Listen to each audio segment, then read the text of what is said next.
Yo, what up? We are back for another edition of Chaotic Kitchen with me, Melissa Lee. Today we're going to be making my take on a moist maker. This is inspired by a video I saw on TikTok.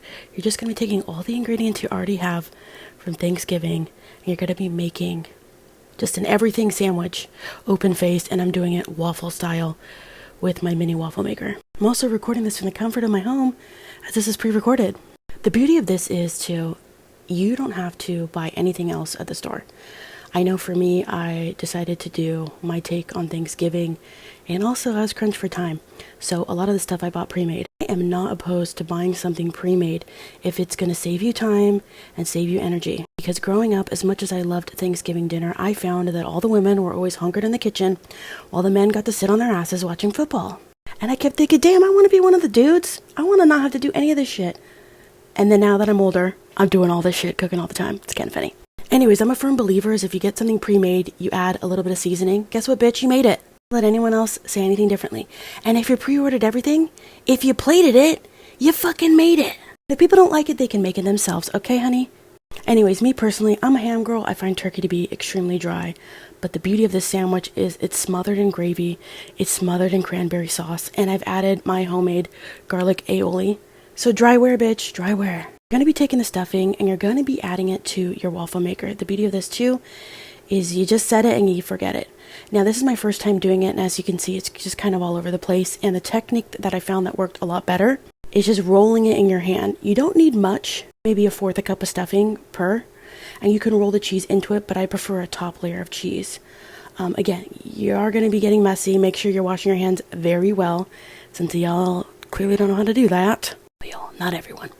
And as it's cooking, you can warm up your other ingredients. I warmed the mashed potatoes, and you don't really have to warm up the gravy or the cranberry sauce. Now, like I said, turkey tends to be extremely dry. When I reheated that in the microwave, I put quite a bit of water in it. The trick with reheating in the microwave, if you reheat it regular temperature, you're cooking it. We don't need to recook anything. We just want to reheat it.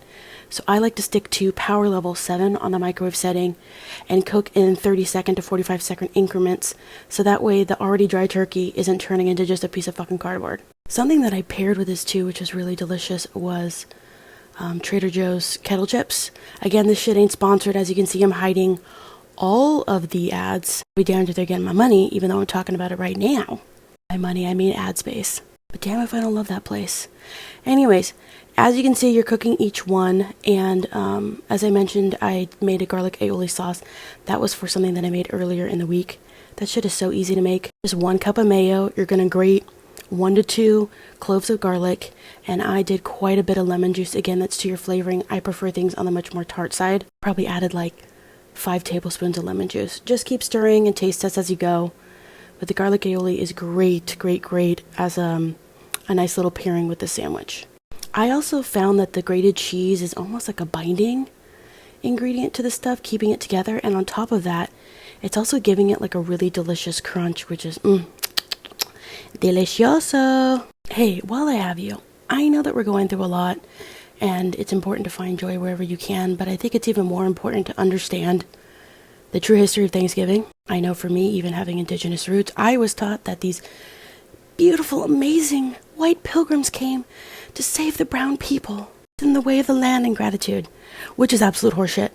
To celebrate Thanksgiving and not acknowledge the genocide that occurred at the hands of the pilgrims and many other colonizers, absolutely be remiss. Sure, they brought us a cornucopia, which actually has Greek roots, but they also brought us smallpox. They also raped and pillaged the land. So I like to call this day Gratitude Day. I'm showing gratitude not only for my ancestors, gratitude for those in my life. The practice of this day is great, but like I said, we'd be remiss if we ignore our history. We're at an unprecedented time where books are getting banned. Our history is literally getting wiped from a database, and I think it's so important that we hold on to the true history of things, not only to better connect to people and their cultures and their families and their traditions, but when we erase history, we are doomed to repeat it. If you take nothing else from this day, besides holding gratitude for your family and your loved ones, make sure you continue to teach the youngsters about the true history of how America was founded. Anyways, back to what I'm doing. As you can see, I have put layers on this Thanksgiving open-faced sandwich. it with thyme because delish. But you can also top it with whatever you want. You don't like cranberry? Don't put it in. You don't like turkey? Put in ham. Meat free? I mean, I'm sorry for you, but throw in some garbanzo beans. And I also ran out of stuffing last minute, so I was like, let's just see what happens when we use mashed potato instead. Again, of course, I'm adding this cheese as a binding ingredient. I'm adding a lot more cheese this time because the mashed potatoes just aren't as solid as stuffing. And I'm also adding some on the top. Now, this is a total trust the process because this took a lot long to cook. And I kept wanting to lift it before the light was off. But as you can see, it toasted up really, really nicely. And actually, I liked it better than the stuffing. I highly recommend it. I paired this with some kettle chips. I also made some really, really delicious, and by made it, I mean I pre-bought it and heated it up.